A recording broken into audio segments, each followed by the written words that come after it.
Mas com isso nós acho que concluímos o nosso semestre, porque em julho, bom, as pessoas têm outra atividade. E também queria convidá-las, nós vamos lançar agora, semana que vem, a nossa escola de verão.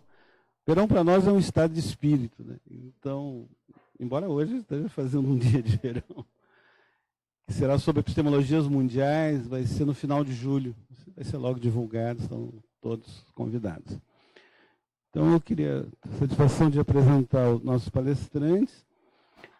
Em primeiro lugar, a professora Simone Hauck, que eu agradeço muito aqui estar, que é graduada em Medicina pela URGS, com mestrado e doutorado em Psiquiatria pela URGS. Eu tenho trabalhado no Hospital das Clínicas, professora adjunta do Programa de Pós-Graduação em Psiquiatria, de Ciência do Comportamento, e é presidente do Centro de Estudos Luiz Guedes, recentemente fizeram um importante seminário, e tem trabalhado na área de psicoterapia psicodinâmica, educação médica, trauma e saúde pública. Muito obrigado, professora, aqui está. Em seguida, a professora Ana Margarete Bassols, que é médica, mestre-doutora em psiquiatria pela URGS, é psiquiatra da infância e adolescente, da Sociedade Psicanalítica de Porto Alegre e filiada à International Psychoanalytical Association. Professora adjunta do Departamento de Psiquiatria e Medicina Legal, também da Residência Médica do Hospital das Clínicas, coordena o curso de Psicoterapia Psicanalítica da Infância e do Adolescente, já foi presidente do Centro de Estudos Luiz Guedes e tem trabalhado muito sobre questões relativas à saúde mental dos estudantes da URGS.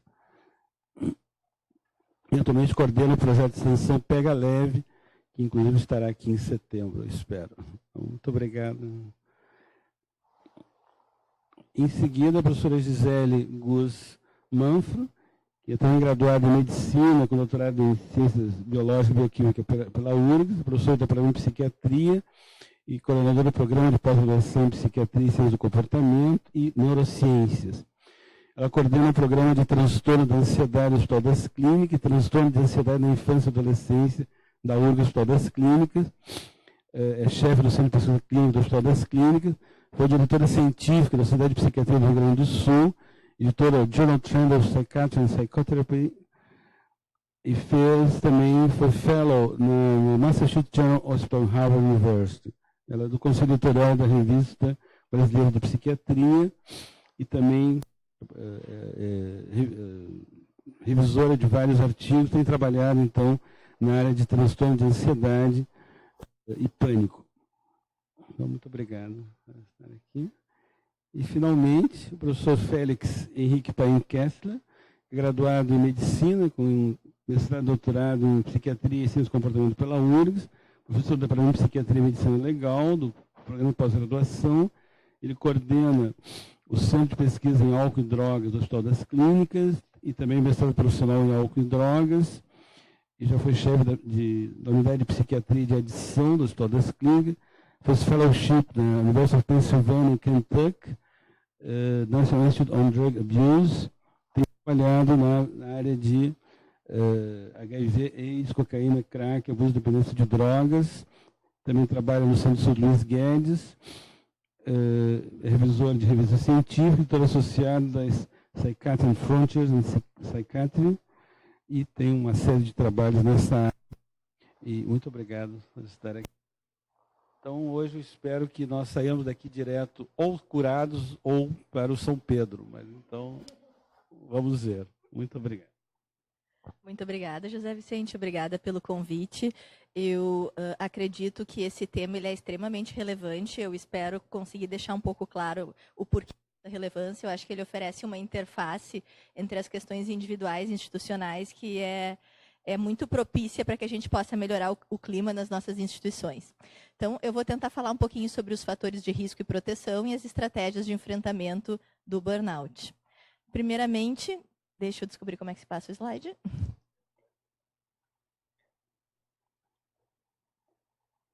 Tá. Lá? Ah, este computador. Muito obrigada. Então, voltando.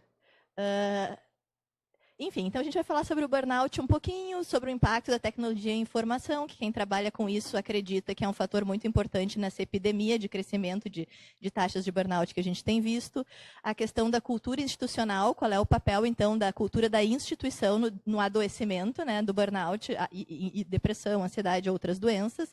O papel da liderança, que pode ser deletério, mas aqui eu espero falar para vocês como é que a liderança das instituições pode ter um impacto, e eu acho que é um impacto bem grande na diminuição de taxas de doença mental nas instituições. E algumas ideias de caminhos que a gente poderia percorrer para tentar buscar, então, a melhora da instituição e do nosso ambiente de trabalho. Em primeiro lugar, o que é o burnout? Uma coisa que eu gostaria de deixar claro é que, embora descrito na literatura já até antes da Maslach descrevê-lo em 1993, o burnout não é um conceito fechado como algumas outras doenças psiquiátricas, tá, gente? Já foram descritos mais de 130 sintomas diferentes do burnout. Tem 3 clusters principais, normalmente descritos, que eu vou explicar um pouquinho para vocês. Mas a mensagem principal é que o burnout é um processo de adoecimento ligado ao trabalho. Então, porque às vezes perguntam assim, qual é a diferença entre burnout e estresse ou depressão, né? Não é a mesma coisa? E se for porque alguma coisa está acontecendo em casa? Bom, se for porque alguma coisa está acontecendo em casa, então não é burnout. Necessariamente é um processo de adoecimento que é consequência de situações vividas no trabalho. Então, a gente fala em 3 clusters principais de sintoma. O primeiro é a exaustão emocional, que é o mais marcante. Como é que a gente definiria isso, então?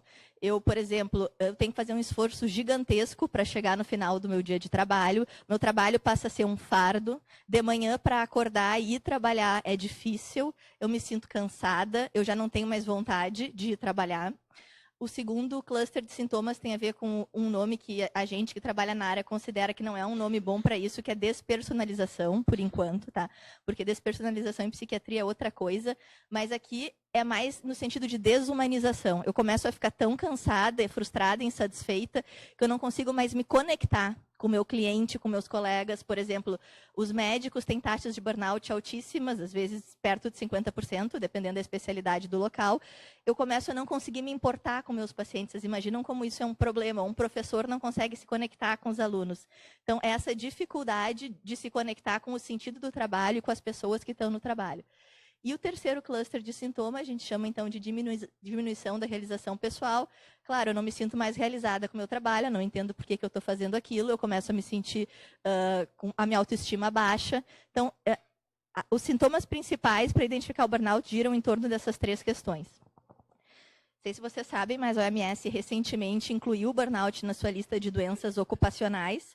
Eles definiram um pouquinho diferente, assim, a exaustão é exaustão, isso não é discutível. Mas, em vez deles chamarem de despersonalização, eles chamaram de atitude negativa em relação ao trabalho. E, em vez de chamar de diminuição da realização pessoal, eles falaram em queda da eficácia no trabalho. Então, por que eu acho que eles optaram por isso? Para sensibilizar os empregadores e os governos, por exemplo. Porque é claro que isso aqui eu estou olhando para o indivíduo, mas é claro que alguém que está se sentindo assim, cai o rendimento, cai a eficácia, cai a capacidade de se ligar ao seu público, né? Então, eu entendi assim essa escolha que eles fizeram. Uma outra questão importante no burnout é que a gente, no nosso grupo, acredita nisso, e vários autores também acreditam, que ele é uma espécie de contínuo, ele não é desconectado do desenvolvimento de depressão e ansiedade. Como eu disse para vocês, o que caracteriza ele é que ele começa a se desenvolver por causa do trabalho. Mas muitos autores acreditam que, inevitavelmente, ali está Learned Helpless, que é desamparo aprendido, é um outro modelo que a gente tem cognitivo. No início eu tento mudar meu ambiente, eu tento me comprometer mais, mas em algum momento a pessoa desiste de sentir que o trabalho pode melhorar e que aquele ambiente pode melhorar e começa a sentir desamparo, indo para a depressão, que pode levar ao suicídio. Então, é um processo que pode ser muito grave. A gente não acredita que depressão e burnout são necessariamente coisas diferentes, tá, gente? O que a gente está falando aqui é de um processo ligado ao trabalho. Alguns dados, vou ser breve aqui, para a gente poder focar em soluções e perspectivas. A gente tem alguns estudos ali na URGS, a Ana Margarete fez um em 2010, que já mostrava um nível de ansiedade e depressão bem alarmante. A gente fez um em 2016, mostrando ali um um diagnóstico possível ou provável de ansiedade em 65%, são alunos da faculdade de medicina, tá, pessoal? Depressão, 29%, bem alto, ligado à qualidade de sono e dificuldades financeiras. Ano passado, 2 anos atrás, a Gabriela, que era uma aluna da psiquiatria nossa lá do Hospital de Clínicas, fez um trabalho com todos os residentes de Porto Alegre, ela foi atrás para ver quantos estavam em burnout, né? 75% responderam e ela achou essa taxa extremamente alarmante de 83% dos residentes com algum nível de burnout. A gente repetiu o estudo esse ano em todo o Rio Grande do Sul, tá? Teve 115 respondentes. De novo, achamos uma taxa de 80%, achamos que estava alto demais, não podia ser isso. Falamos com a autora da escala, Maslach, né? E ajustamos os índices, os pontos de corte, a gente fez a análise mais conservadora possível, no modelo mais conservador, tá, gente? O burnout ficou em 65%. Muito alto, está acontecendo alguma coisa. Isso está sendo assim no mundo todo, tá? As instituições estão bem preocupadas. Por que isso está acontecendo? Um outro estudo que foi orientado pelo IVES e ganhou um prêmio até recentemente, foi um estudo em todos os estudantes de medicina do Brasil, daí já ligando a questão do suicídio, né, gente, que teve 4.840 respondentes que reportaram uma taxa de tentativa de suicídio ao longo da vida, pelo menos uma vez tentaram suicídio, em 9% dos estudantes, o que também é extremamente alto, né.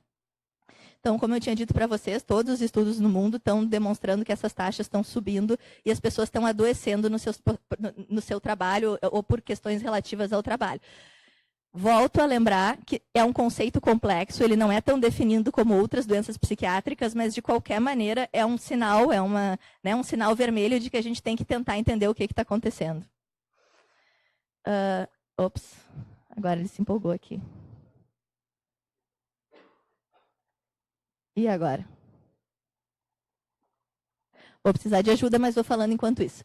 Então, fatores de risco, tá? Isso tem tudo a ver com o meio acadêmico, a gente está trabalhando dentro de uma universidade, não restrito só ao estudante de medicina. Então, essa é uma outra mensagem que eu gostaria de deixar para vocês, e eu acho que a gente, como sociedade, como comunidade acadêmica, tem que pensar sobre isso, né? Os fatores que são realmente associados, o que predispõe alguém a entrar em burnout, tá? Bastante literatura mostrando que o perfeccionismo e a excessiva disponibilidade para o trabalho são fatores de riscos importantes para eu adoecer no meu trabalho. O que é a pegadinha aqui, né? Porque perfeccionismo e excesso de disponibilidade para o trabalho são características vistas como positivas no meio de trabalho, tá, pessoal? Então, o que acontece? Eu vou achar que isso aqui é uma marca de que eu sou um bom trabalhador, e isso pode ser usado para ser um bom trabalhador, tá? Mas a questão é a gente encontrar qual é o nosso limite, o quanto a gente pode trabalhar sem adoecer. E a questão, na minha opinião, é as lideranças também se darem conta de que isso é uma qualidade, mas também pode colocar os seus funcionários, os seus alunos, sob risco. Então, o que eu entendo é que a gente, enquanto comunidade acadêmica ou sociedade, precisa começar a prestar atenção no limite das pessoas, uma conduta mais humanista em relação aos seres humanos, aos alunos, aos funcionários, enfim. Deixa eu ver ali mais alguma coisa. Eu acho que esses são os pontos mais importantes desse slide. Claro, próximo, obrigada.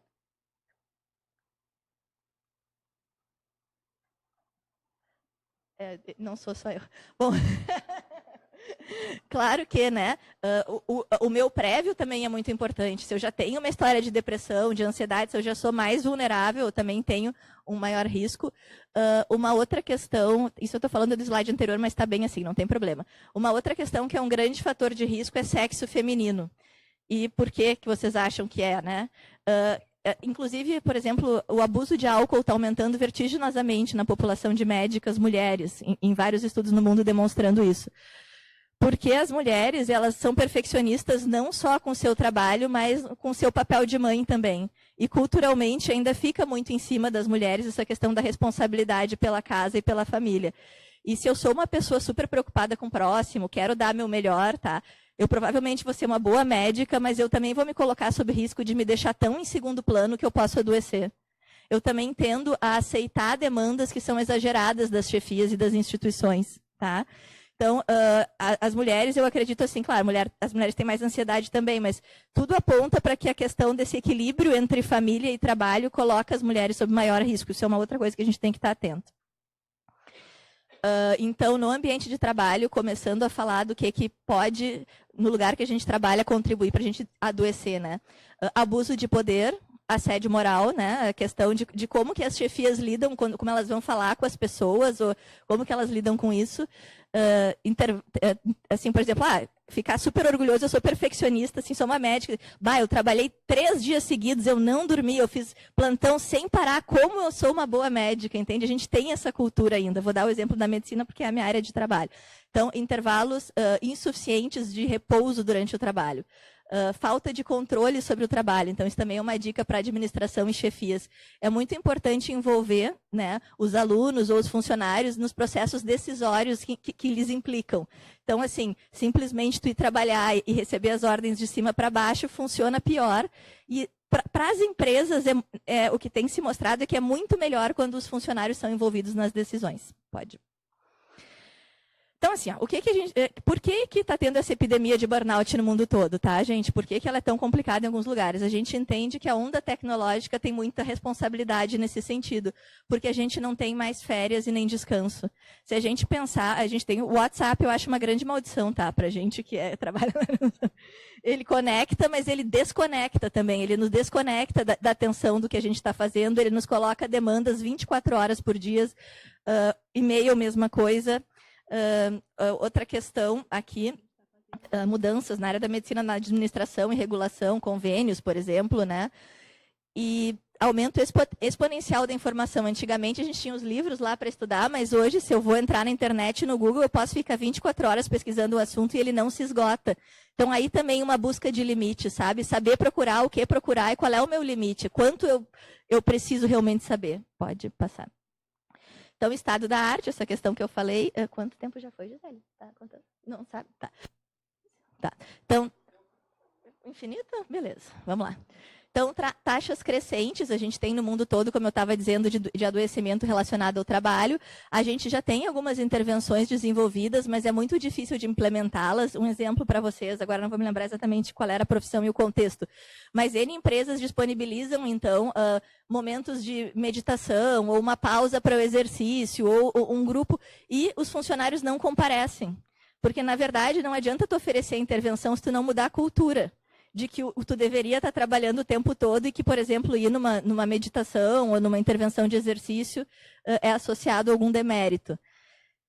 Outra questão é o foco na resiliência institucional, como eu estou falando aqui para vocês, individual, em vez das questões institucional e da cultura. Eu defendo pessoalmente muito isso, mas, por exemplo, a gente está com demanda 24 horas cada vez mais por excesso de informação, por contato, por competição, enfim. E aí, tu vai fazer programas para aumentar a resiliência dos teus funcionários, tá? Então, na verdade, tu está treinando as pessoas para elas serem cada vez mais resistentes a um ambiente tóxico. Isso, não faz sentido se tu não mexer no ambiente. Claro que os programas para aumentar a resiliência individual são importantes, mas a ideia não é fazer o indivíduo cada vez mais suportar um ambiente de trabalho nocivo. Então, tem que ter muito cuidado no equilíbrio disso. Então, o que acontece? Que eu disse para vocês, a gente tem intervenções, os indivíduos não vão. A gente sabe, por exemplo, que talvez uma cultura de cooperação é melhor que uma cultura competitiva, mas isso na teoria é muito bonito, mas na prática eu acho que são muito raras as instituições que ainda trabalham com isso. Então, onde é que estão as resistências? A gente não muda. Porque, teoricamente, era melhor para todo mundo, né? Então, pode, próximo. Esse é um artigo no JAMA, que é um jornal bem importante da nossa área, né, que discute na medicina por que a gente precisa mudar, mas a gente não muda. Ele cita, no próximo vai ter a data, mas um artigo de 1937, tá, que já detectava, ali 1937, já detectava que o ambiente era hostil, era adoecedor, não era promotor de saúde mental, era excessivamente perfeccionista e competitivo. E daí esse artigo do JAMA diz assim, o que há com a gente, com a nossa cultura, que a gente já sabe há 80 anos que isso é um problema e não mudou? Por que isso segue dessa maneira? Então, ainda no anterior, está indo sozinho? A Ana tem. É tu? Tá. Então, eu te peço daí, tá, Ana? Então, assim, se a gente olhar para a academia, porque não precisa, eu estou falando da medicina aqui, mas a produção acadêmica, quando tu é um professor e quer te manter um professor, é extremamente demandante, né? Então, a gente dá aula, a gente pesquisa, a gente tem que publicar não sei quantos artigos, senão tu vai cair do pós-graduação como um pesquisador. Esse é o teu valor. Então, assim, um foco em valores de produção de maneira que desumaniza as pessoas, né? E por mais que eu diga aqui para vocês, tá, que eu estou enxergando o que está acontecendo, eu também sou assim comigo mesma. Eu também me cobro trabalhar 24 horas e ter o artigo publicado na melhor revista. E eu não estou dizendo que isso é um problema necessariamente, mas talvez a gente tenha que começar a pensar em equilíbrios. Tá? Então, também esse mito, né, que quanto mais horas, mais demanda e mais pressão, os resultados vão ser melhores. Ainda um grande preconceito com saúde mental. Então, tipo assim, eu estou cansada, eu não aguento mais isso aqui. Isso é bobagem, é frescura, né? A gente tem muito mais preocupação em comer saudável, mas a gente não se preocupa em estar em relações saudáveis e com se o nosso ambiente está saudável ou não. Ainda há muito preconceito com isso. Logo, a gente tem pouca prevenção em nível de saúde mental. Pode passar, né? Bom, eu tive a felicidade de vários fatores terem me levado a ser convidada para estar em Genebra esse ano, discutindo justamente a promoção do bem-estar, né, e como a gente pode superar esse aumento de adoecimento no trabalho. E a gente discutiu isso muito lá, assim. A cultura do excesso, a tecnologia, o estímulo enorme a ser perfeito, a obsessividade por fazer tudo perfeito, por ser o melhor em tudo, né? E, assim, uma coisa que aí tinha lá, que era a coordenadora de implementação de ações. Essa é uma enfermeira. Genial, fiquei muito impressionada com ela, assim. E aí ela disse, mas é que a tua instituição tem que estar escrito ali, que tem que ser interdisciplinar, que tem que respeitar não sei o quê, não sei o quê, não sei o quê. Sim, já está, nossa instituição tem um monte de coisas super legais escritas e instituídas, mas isso ainda não é verdade na prática. E mesmo que seja, assim, num certo sentido, a gente tem lá, por exemplo, equipes com vários tipos de profissional. A minha sensação, talvez os colegas possam discordar de mim, eu estou sendo um pouco enfática para ser didática, tá? Me perdoem a ênfase. É que, apesar da gente querer trabalhar com os nossos colegas de outras profissões, a gente não é muito bom em fazer isso ainda, talvez. Não sabe muito se escutar, né? A gente ainda tem lá aquela birra entre o enfermeiro e o médico, entre o assistente social, né, na minha área. Tem equipes que funcionam perfeitamente bem, não é isso, mas o que eu estou trazendo aqui não é para dizer que é tudo uma porcaria, tem muita coisa muito legal, mas o que eu estou trazendo é que a gente tem que, talvez, e eu também, reconhecer onde o nosso discurso está longe da prática. Pode passar, Ana. Eu já falei isso aqui, né? O que seria, então, o que eu quero como profissional ideal? Digamos que eu seja uma gestora, né?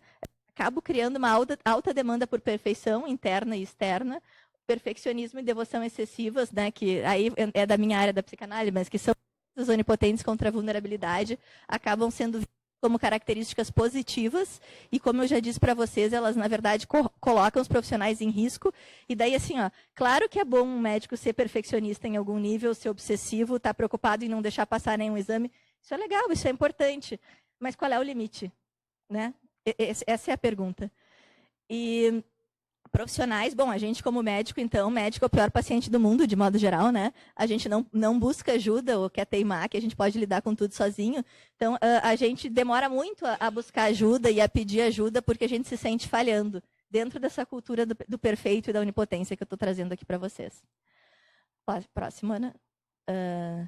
Isso aqui também eu já meio que falei anteriormente nos outros slides, né? Eu acho assim, eu coloquei ali, a gente pode continuar passando um ambiente tóxico de geração para geração. A gente sempre fez desse jeito, não vemos razão para mudar. Funcionava antes, por que para ti não funciona? Mas é que é isso que eu estou trazendo. O mundo é diferente, ele não é como era antes. A gente tem muito mais demanda, muito mais informação, muito mais invasão pela tecnologia. Está mudando todo o nosso ecossistema de vida, por assim dizer, né? Por outro lado, eu acho que o nosso tempo atual, eu estar falando isso aqui para vocês, eu acho que é uma coisa muito legal. Eu estar pensando isso, eu estar podendo falar isso. Então, acho que a gente já está num ponto de maturidade em que as instituições elas têm condição de fazer uma profunda reflexão sobre essa cultura implícita que eu estou falando para vocês, né? E o foco ele tem que ir além de eu não estar doente, ele tem que ir para um lado, acho que o Félix depois vai falar da psiquiatria positiva, né? Já não é mais só não estar deprimido, não estar em burnout. Como é que eu posso ser feliz no meu trabalho? Como é que o meu funcionário vai trabalhar se sentindo gratificado? Então, o foco tem que ser a pessoa também, não só o resultado. E isso melhora o resultado. A gente resiste em mudar isso, mas o resultado é melhor depois, né? Então, não ter medo de questionar os velhos paradigmas e ajudar os profissionais a terem compaixão consigo mesmo e com seus colegas também, né? Ver que nós somos humanos, então eu estou vendo que o meu colega está sofrendo. Mesmo alguém faz um erro, né? Eu considero um erro. A maneira de chegar para a pessoa e dizer, né? Olha, de repente tem um jeito melhor de fazer isso.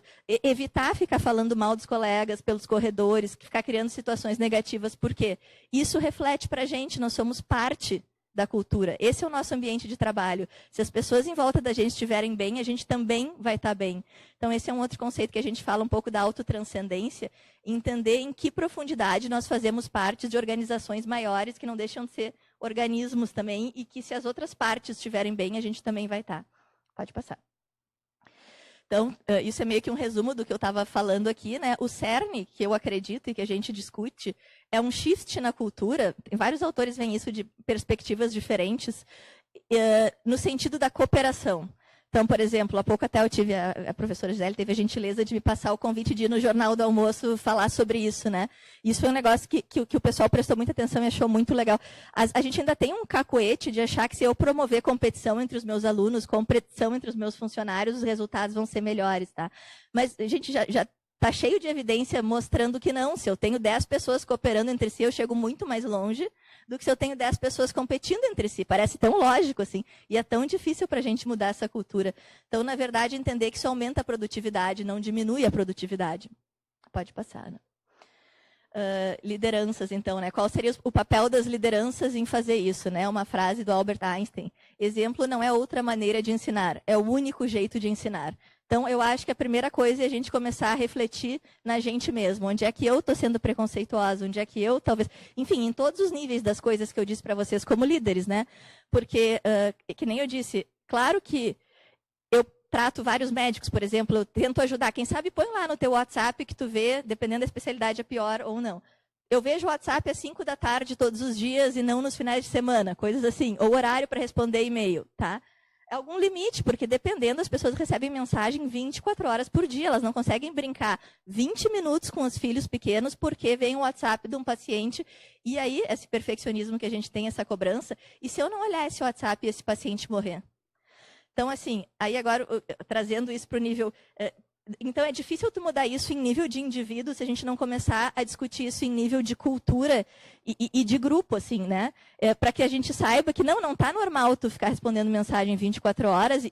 E se o meu médico, né, eu ajudo nesse sentido também, por que tu não respondeu aquela mensagem imediatamente? Bom, imagina se eu estivesse te atendendo na consulta e respondendo o WhatsApp o tempo todo, eu nunca ia te atender direito, e é o que acaba acontecendo, dependendo da especialidade, né?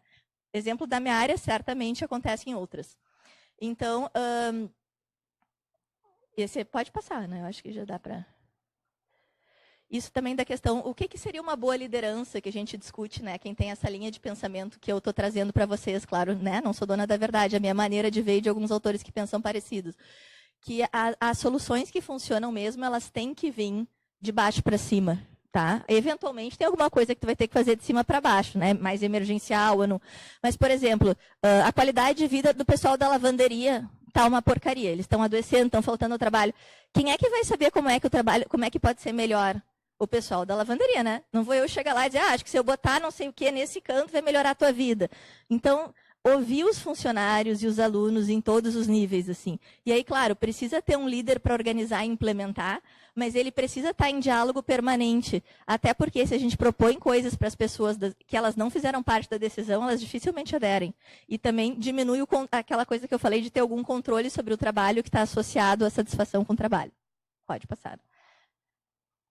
Aí, puxando para a psicanálise, né? Intervenções. Como é que o entendimento psicanalítico, que é da minha área, poderia contribuir? Eu tentei falar isso para vocês em palavras que façam sentido para todos nós, mas talvez tornar consciente o inconsciente de uma cultura que ainda é extremamente onipotente. Então, a gente poder refletir sobre isso.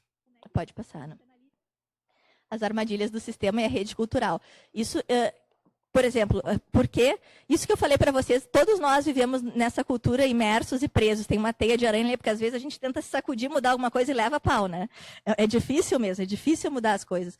Mas, e por que também que as pessoas resistem em mudar? Tentando trazer mais um. Porque o que é conhecido dá uma sensação de segurança. Então, se eu vivo num ambiente que eu sempre vivi desse jeito, está na minha identidade ser competitivo. Eu acho que eu sou uma boa professora porque eu sou melhor do que os outros, eu sei mais. Tá? Eu não estou... Outra coisa importante aqui, tá, pessoal?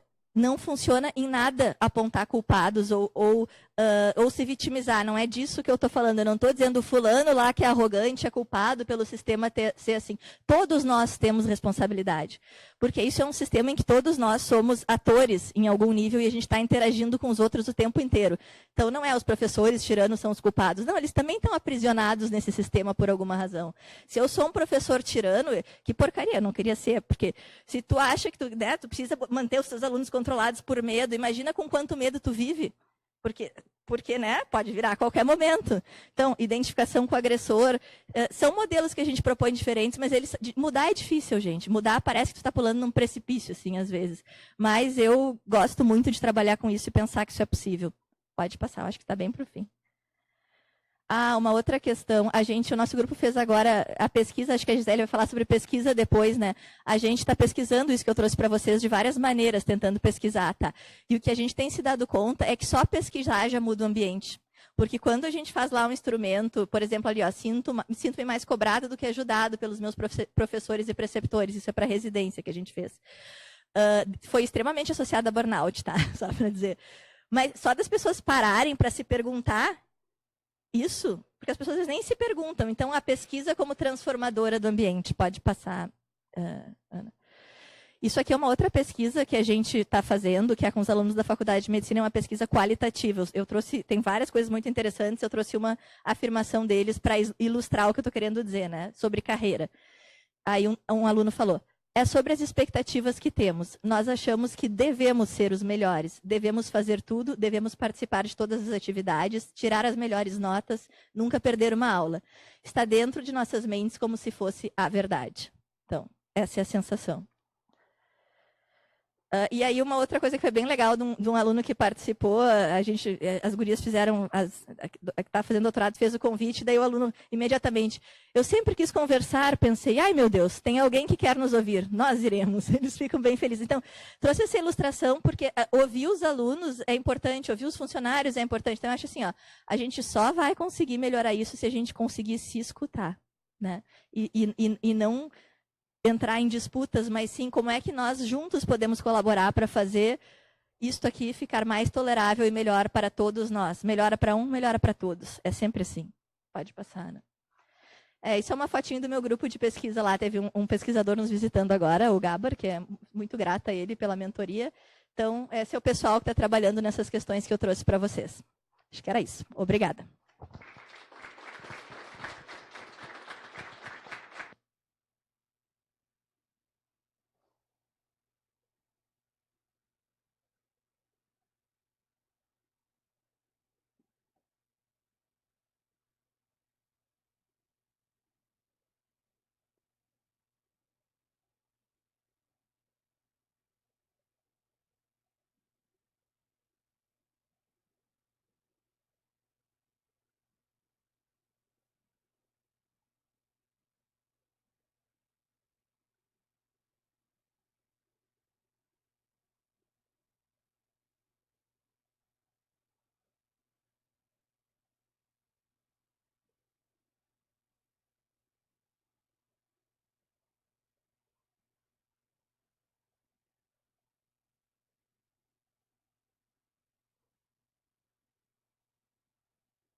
Muito bem.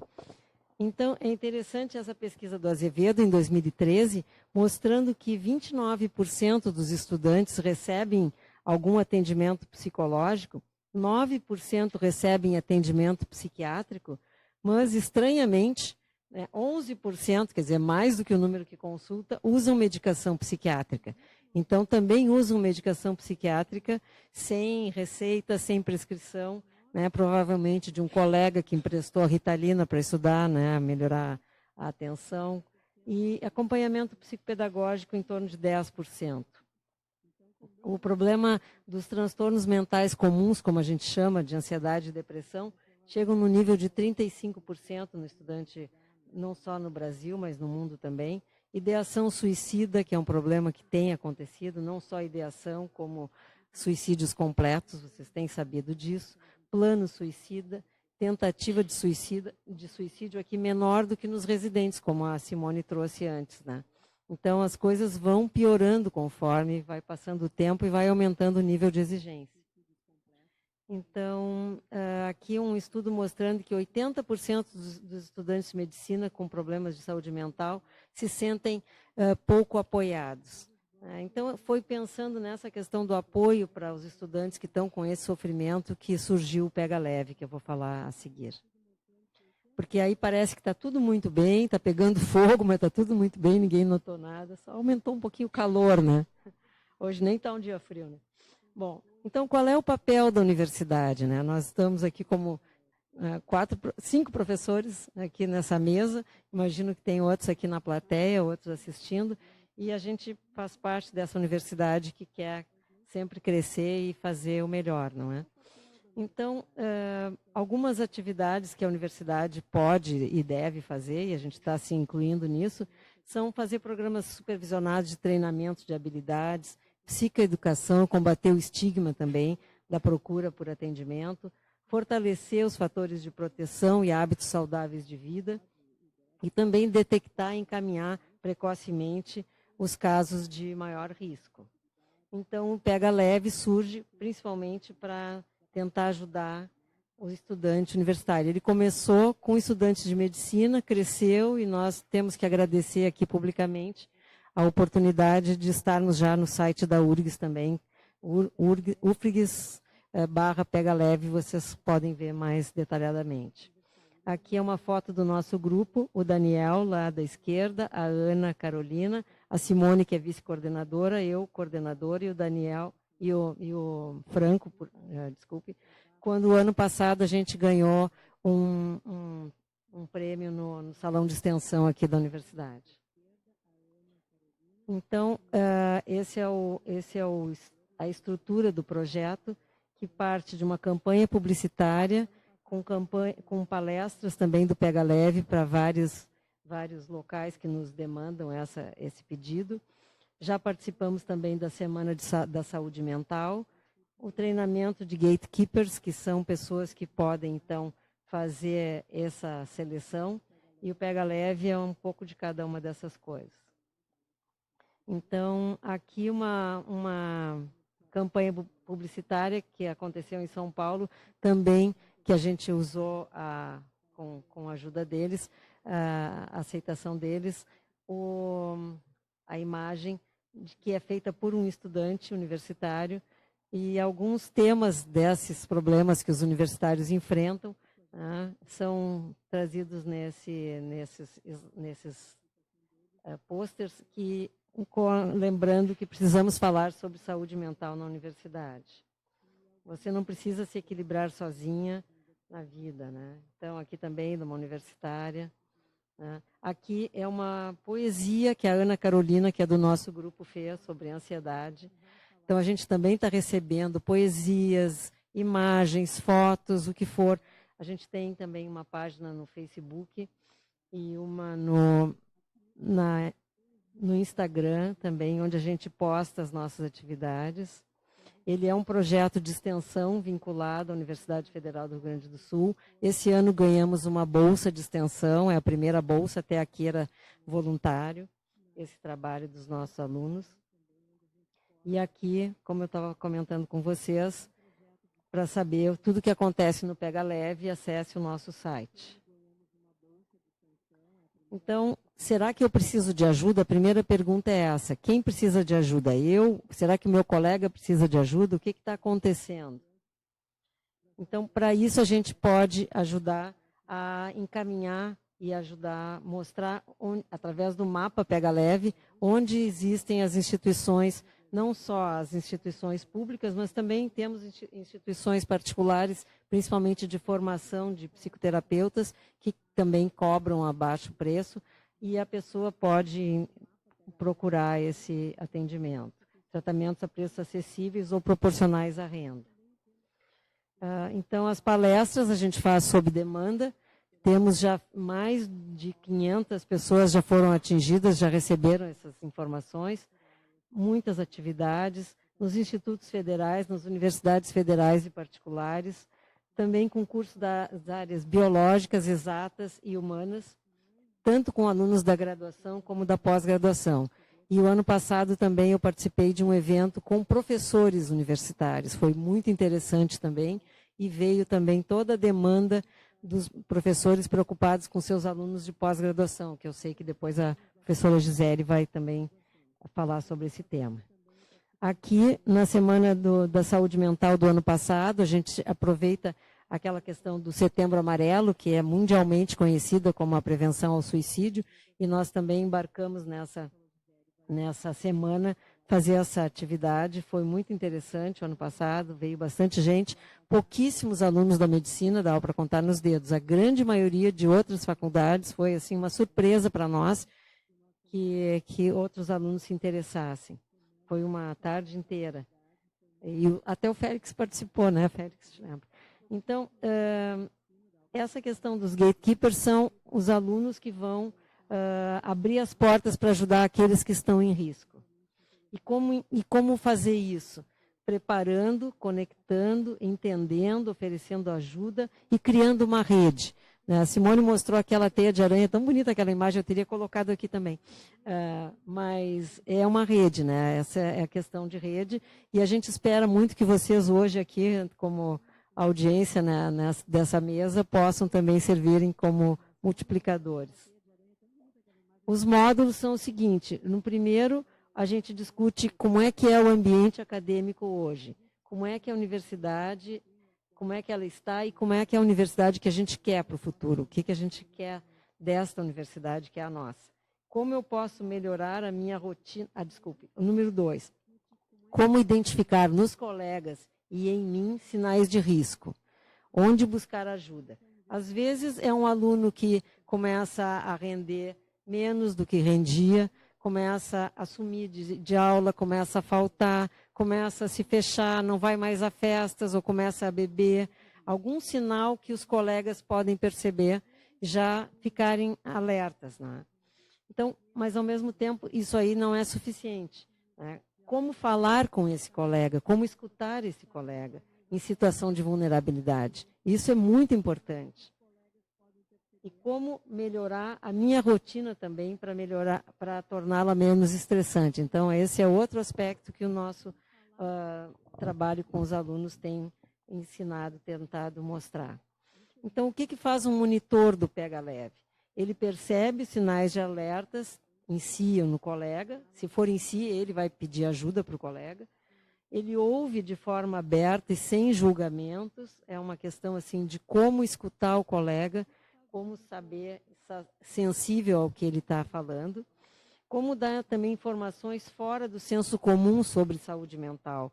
Existem muitos mitos, então a gente também trabalha a favor da informação e também a favor, né, da contribuição do grupo, da rede, da criação de rede, como eu tinha falado. Encorajar a prática de estratégias auto-aplicáveis de gerenciamento de estresse, seja mindfulness, seja comunicação não violenta, várias formas de melhorar a comunicação, encorajar a busca de ajuda, principalmente referenciando para o serviço de saúde mental. Até tem um mapa que mostra assim, aonde procurar ajuda, dividindo a cidade pela Avenida Ipiranga, a parte de cima é no IAPI, a parte de baixo é Vila Cruzeiro. Então, se você sair daqui com essa informação, já também podem ajudar. E o que não faz um monitor? Isso é muito importante, porque no início, como vinham e se treinou monitores de outras faculdades, mas isso não é exercício ilegal da medicina, professora? Não, não é, vocês não são médicos, vocês estão lá para dar uma ajuda, mas vocês não estão tratando ninguém, né? Porque o que o monitor faz, ele de forma alguma faz, nem pretende substituir o atendimento de um profissional especializado na área de saúde mental, né? Como seria de imaginar, né? Então, aqui foi uma atividade, ali é o Centro de Estudos Luiz Guedes, a nossa biblioteca, que a gente fez agora em abril, quando fizemos mais um dia inteiro, estávamos selecionando mais 2 alunos para serem os nossos monitores. Então, essa aqui é a Ana, estão ali os guris, e depois lá entrou o Yuri. Então, planos futuros do nosso projeto, de poder fazer um estudo quantitativo e qualitativo. Quando eu fiz o doutorado, eu fiz também uma coleta qualitativa, que eu acabei não utilizando, porque eu já tinha os artigos para fazer a defesa. Então, esses dados de 2011 vão ser comparados com os dados qualitativos do doutorado, agora de uma colega, do grupo que a professora Simone coordena.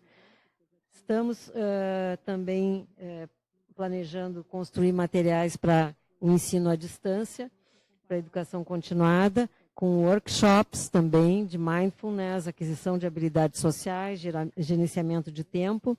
Pretendemos desenvolver um aplicativo e também fazer mais intervenções baseadas em técnicas de resolução de problemas. Era isso. Muito obrigada.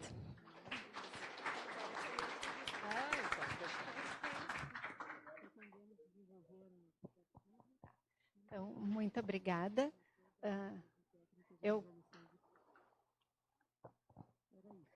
Então, enquanto a gente vai trocando aqui o slide, eu queria agradecer o convite do ILEA, né, de poder participar na mesa, junto com os meus colegas. Foi muito interessante ouvir e ver os conceitos e de que forma todo mundo está trabalhando. E de forma para que não ficasse assim um tanto repetitivo, nós somos mais ou menos todos da mesma unidade, né? Nós dividimos um pouquinho o tema e me coube então falar um pouco sobre estresse, burnout e a saúde mental no ambiente da pós-graduação e da pesquisa. Que, como nós somos uma instituição aqui na URGS, a maioria de nós está envolvido tanto na graduação como na área de pesquisa e extensão, então me coube conversar um pouquinho sobre o ambiente na pesquisa. E como isso tem sido um tema importante, eu mantive o slide em inglês porque na tentativa de mostrar que, embora a gente possa discutir inúmeros fatores ambientais nesse momento estressantes para o país e estressantes para a nossa instituição, essa questão do estresse e do burnout, ela é mundial e essa é a revista de maior fator de impacto, uma das grandes revistas de fator de impacto que a gente conhece, que é o Nature, e ela fala, né, essa menina era uma estudante top, né, uma das melhores estudantes que a gente vai ver dentro daquele perfil que a professora Simone falou, né, que ela estava tendo as pressões nos seus primeiros anos de PhD, no seu doutorado, em Química na Universidade no Reino Unido. Né? E todos esses estresses nesse período da pós-graduação e do doutorado acabou fazendo com que ela se sentisse muito deprimida. E na depressão ela não conseguia se envolver nas atividades acadêmicas, estava sentindo o cérebro como se ele tivesse todo confuso, culminando com a ideia de que ela não gostaria nem de sair da cama. E muito medo de apresentação da sua pesquisa. E ela comenta que fazer um doutorado é uma coisa tão pessoal e que tu investe tanto tempo teu nisso que quando tu recebe uma crítica do trabalho, é como se tu estivesse recebendo uma crítica de ti mesmo. Não é o teu dado que está errado, é tu que está errado, é tu que fez alguma coisa errada. Então, a vida acadêmica e a parte da pesquisa tem sido extremamente estressora e estressante. A gente entra nesse meio acadêmico com uma série de ideias, pensando em novo tema, aí a gente fica num estado de confusão, a gente se frustra, fica sem esperança, e aí cria um novo tema de pesquisa, desenvolve, realiza, mas aí a gente tem que pensar num outro tema. E esse ciclo o tempo todo faz com que a gente tenha que ser muito criativo, ter muitas ideias, e ao mesmo tempo nem sempre os dados da pesquisa eles são super legais. E aí nós não publicamos, e aí nós somos criticados. Então é um ciclo vicioso em que a gente passa por períodos de muita alegria e realização, mas ao mesmo tempo muita frustração e chateação. E o que existem de fatores comuns nos pós-graduandos e nos pesquisadores e nos nossos laboratórios? Existem uma necessidade constante de desempenho, uma necessidade de atualização, essa questão de uma alta carga horária, né? Muita competição e altas expectativas, como que nós vamos ficar num programa que é bem reconhecido pela CAPES, como que nós vamos manter financeiramente a nossa pesquisa. E isso acaba fazendo com que a gente se isole bastante da família, dos amigos, diminuindo atividades como sono e exercício, que são atividades fundamentais para o nosso bem-estar. Então, se a gente considerar esses fatores comuns que todos nós temos como pesquisadores, eles existem, mas e quando que isso vai gerar mais sintoma? Ele gera mais sintoma quando a gente tem algo prévio de transtorno psiquiátrico, ou seja, uma vulnerabilidade possivelmente biológica para ter ansiedade e depressão, que está associado a esse jeito da gente ser, que é o jeito que faz com que a gente entre na universidade, que é ser perfeccionista, que é ser muito controlador, que é ter uma ambição de ir para frente, mas, na verdade, isso são fatores de risco para a presença de um transtorno psiquiátrico. Quando ele existe, todo aquele ambiente já que a gente viu lá atrás, que é comum a todos os pesquisadores, faz com que a gente tenha um fator de risco maior para desenvolver sintoma. A desesperança, o fato de ser solteiro, e se a gente considerar que a gente tem menos tempo para sair para os amigos e para a família, aumenta a chance da gente estar sozinho e ser solteiro, né? Isso faz com que a gente use mais substância psicoativa. O uso de substância psicoativa se torna um fator de risco para desenvolver sintoma, ter outras doenças e ter experiências adversas, principalmente na infância. Se a gente traz histórias muito comprometidas e de muitos traumas, qualquer outra situação estressora de frustração, ela faz com que a gente reviva, reedite essa situação frustrante. Dessa forma, nos nossos ambientes de trabalho, a gente tem que estar muito atento a questões quando a gente começa a ficar muito irritado, quando a gente começa a não dormir, né? Quando perde o apetite, quando a gente começa a não se concentrar e quando a gente começa a achar que as coisas não são possíveis de ser feitas. A gente tem perda de memória e não consegue realizar as atividades. Tudo isso são sintomas que em algum momento a gente já teve, é óbvio, mas dependendo da intensidade, isso serve como um sinal de alerta de que sim, a gente deveria buscar ajuda. O interessante de saber nisso é que é muito importante a gente se dar conta que nós não estamos sozinhos nesse caminho.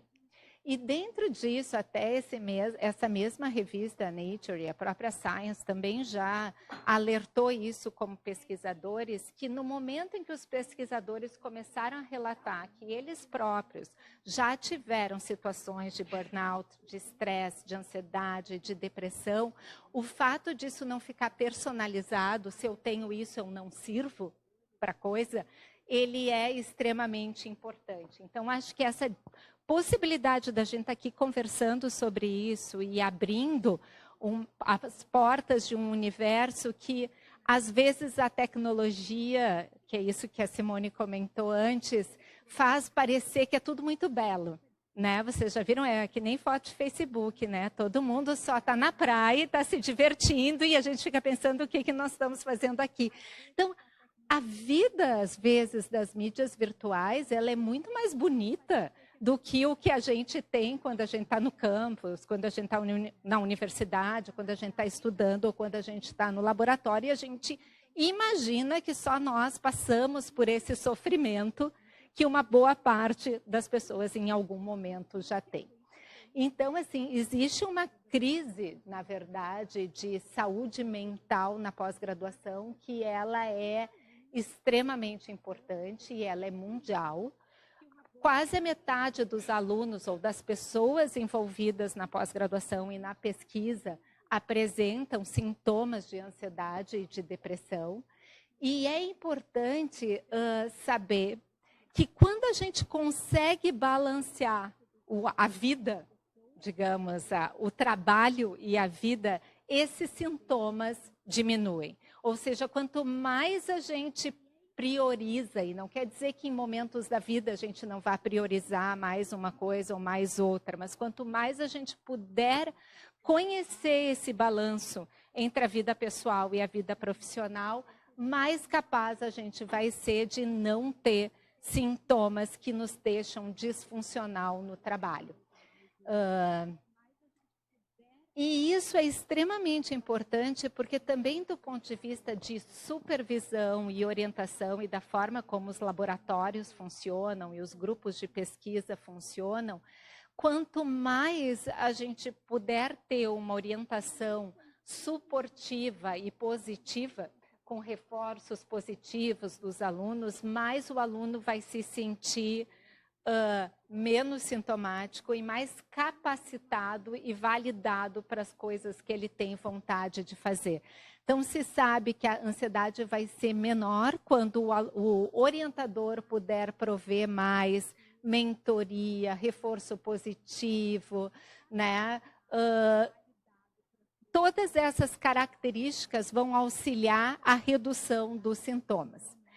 É óbvio que a gente tem que entender que isso seria muito belo se o orientador também não tivesse numa posição de se sentir extremamente ansioso, deprimido, chateado, preocupado com o andamento das pesquisas, com quanto tempo os alunos estão demorando ou não para terminar a sua pós-graduação, até porque ele precisa de todos esses dados para o próximo universal do CNPq, né, para a próxima verba de pesquisa que vai sair. Então, isso seria muito bacana se a gente também não tivesse sob pressão de uma série de coisas. Então, nesse sentido, até eu quero conversar com vocês alternativas, porque a gente fala desse ambiente positivo, mas nem sempre o orientador é a melhor pessoa a nos prover todas as coisas positivas e paternalistas que às vezes a gente espera. Bom, no Brasil, semelhante ao que os meus colegas já falaram, o estresse e a depressão são muito grandes na pós-graduação. Foi feita uma pesquisa entre os pós-graduandos, liderada pelo presidente da Associação Nacional de Pós-Graduandos, e mostram taxas bem grandes, assim, também em torno da metade dos alunos envolvidos em pesquisa com ansiedade e depressão. As pessoas ficam, quando estão na pós-graduação, menos sociáveis, né? Os dados são interessantes, 3 vezes menos sociáveis, 2 vezes mais irritados do que a população em geral, 1,5 vezes com mais problema de apetite e menos motivado, e quase 1 vez mais com problemas para dormir do que outros cursos de especialização. Eles apresentam níveis de estresse muito grandes, e esses níveis de estresse acabam sendo maiores em mulheres. Sempre as mulheres, possivelmente porque a gente sabe que taxas de depressão e ansiedade são maiores em mulheres do que homens. Então, também acaba acontecendo isso, e as mulheres que nunca trabalhavam na área de formação, ou os que não trabalhavam simultaneamente a realização da pós-graduação e não têm o desejo de seguir uma carreira acadêmica, acabam apresentando maior estresse. Por que isso? Isso é aquela questão de onde a gente carrega a bateria, né? A gente fala muito isso, assim. Às vezes, se as nossas, os nossos desejos e as nossas vontades, eles partem só daquilo que a gente espera, por exemplo, os dados que eu vou adquirir da minha pós-graduação, e isso dá errado, eu não tenho onde carregar a bateria, né? Agora, se eu puder, por exemplo, mesmo que seja só no âmbito profissional, como a gente tem na área médica, que os alunos fazem pós-graduação, mas eles têm outra atividade profissional, se algo dá errado, eles têm um outro lugar onde eles recarregam o celular, a bateria do computador e ficam bem. Então, acho que o que esse estudo mostra é que se o aluno é dedicação exclusiva à pós-graduação e ele acaba não tendo outros locais de ter gratificação pelo trabalho, porque o ambiente é hostil, porque o dado não está sendo legal, porque o meu colega de laboratório já publicou 2 artigos e eu não publiquei nenhum, porque ele vai defender no prazo e eu não vou, e eu sou um péssimo aluno, logo eu sou uma péssima pessoa, né? Porque essa é a generalização que a gente faz. E isso acaba gerando muito mais ansiedade e sintomas de ansiedade e depressão, né? A outra questão que me parece muito frequente no nosso meio é que, às vezes, a pós-graduação serve como uma continuidade da nossa vida acadêmica, quando, na verdade, a gente não tem tanto interesse acadêmico, mas surgiu uma bolsa, então tem uma bolsa de mestrado, eu não sei muito bem o que eu vou fazer da minha carreira, e aí eu vou seguir no mestrado e no doutorado mais um pouquinho. O que acaba acontecendo? O professor tem uma expectativa em relação a ti. Só que essa expectativa não corresponde ao desejo que tu tem de por que tu está nessa carreira. Tu está nessa carreira porque é a bolsa que tu recebesse. Então, para a gente que tem todo um interesse nessa área, a frustração acadêmica de um paper, ela é compensada por inúmeras outras coisas, né? A noite sem dormir, o não comer bem, pela coisa futura, do que a gente se imaginou nessa carreira. Alguém que está ali porque recebeu essa bolsa e não tem todo esse desejo, tem só o estresse, sem o que vem de bom em cima disso. Então, isso são outras coisas que estão associadas ao estresse na pós-graduação.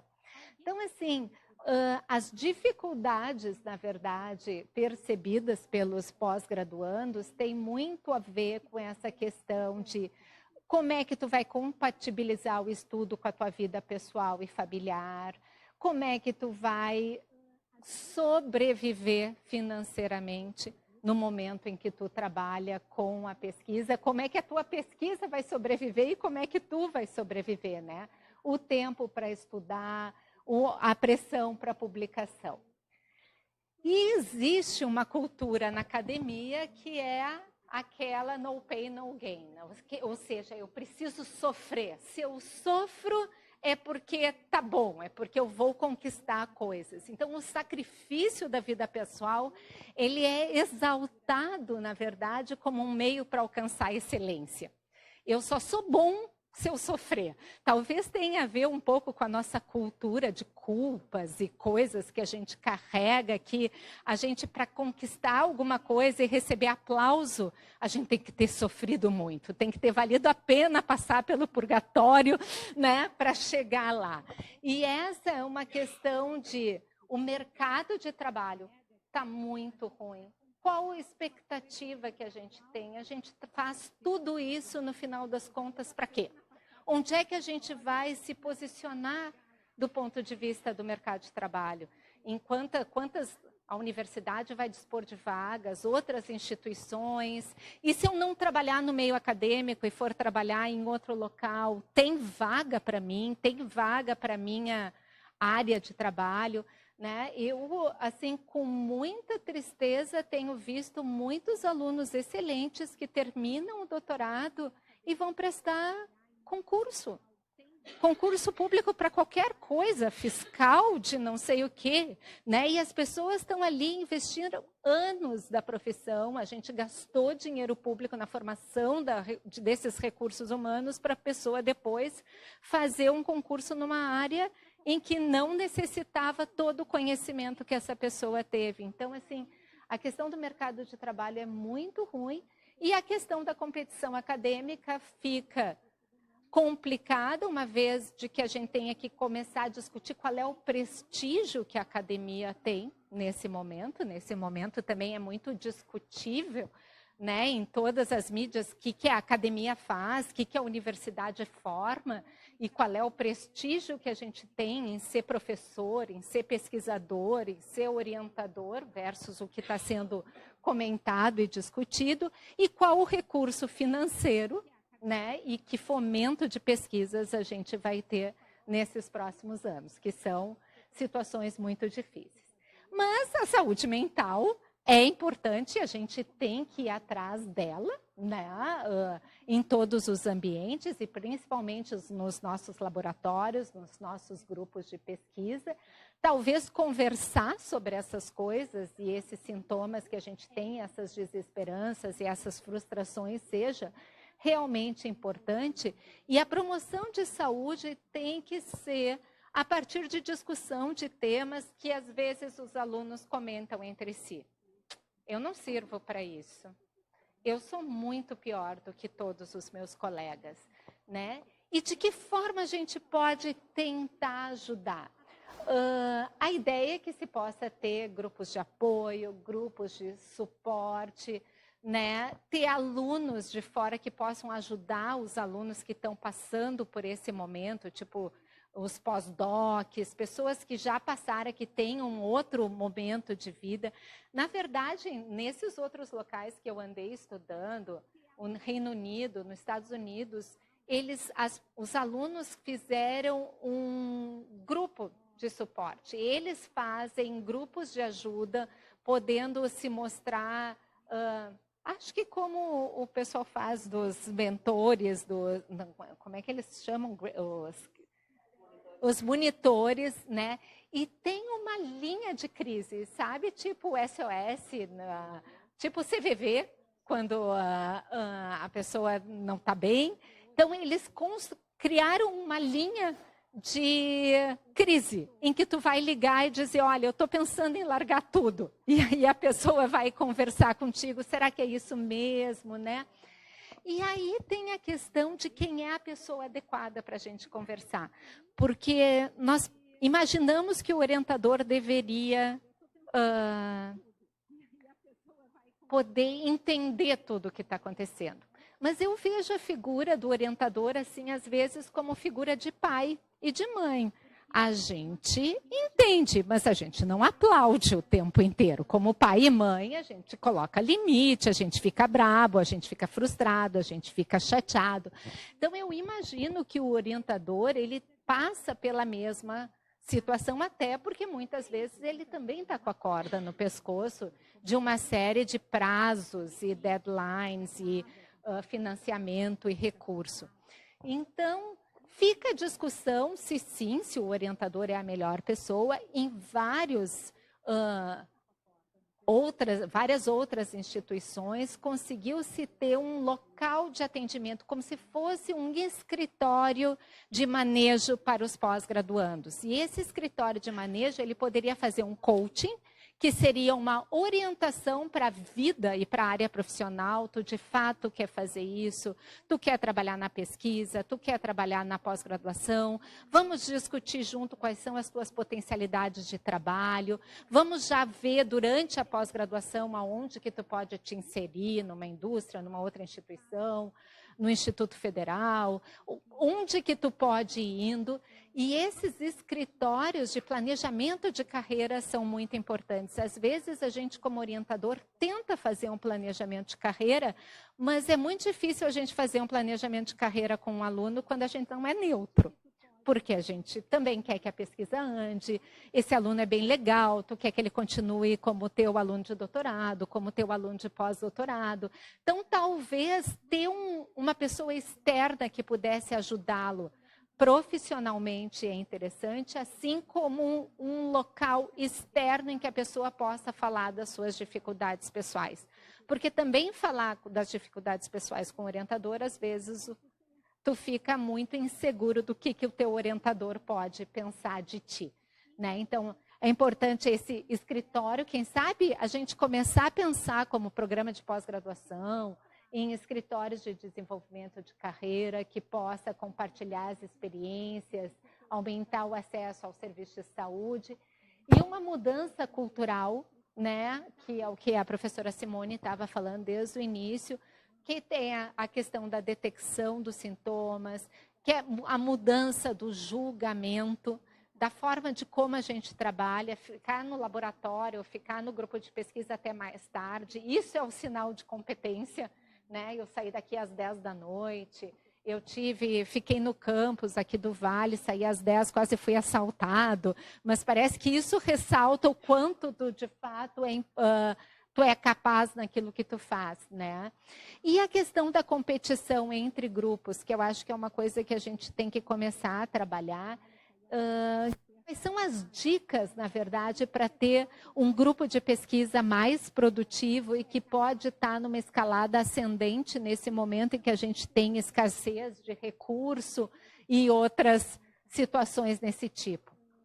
Então, tem alguns grupos, se tivessem recursos suficientes, que contratariam pessoas específicas para pensar novas ideias. Às vezes a gente, como pesquisador, também fica tão envolvido em preencher papel, em preencher relatório, em escrever a prestação de contas de uma coisa ou de outra, ou ficar na fila do Banrisul para fechar a conta, depois um pesquisador gaúcho, né, que às vezes seria interessante ter um pessoal específico que pudesse ajudar com novas ideias e se ocupasse de gerenciamento de algumas coisas. Tem alguns laboratórios que têm um data management, que é uma pessoa que fica encarregado dos dados. Às vezes o que acontece é que a gente coleta vários dados na nossa linha de pesquisa e o aluno vai embora com os dados.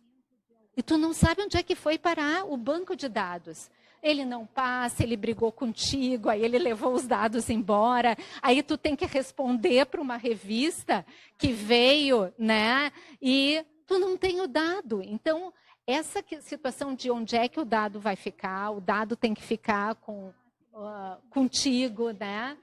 A questão da qualidade, da quantidade, que esse é um outro dilema, que a gente ainda é muito avaliado pela quantidade e não pela qualidade das nossas publicações. Então, quantos papers a gente produziu e não que paper que a gente publicou.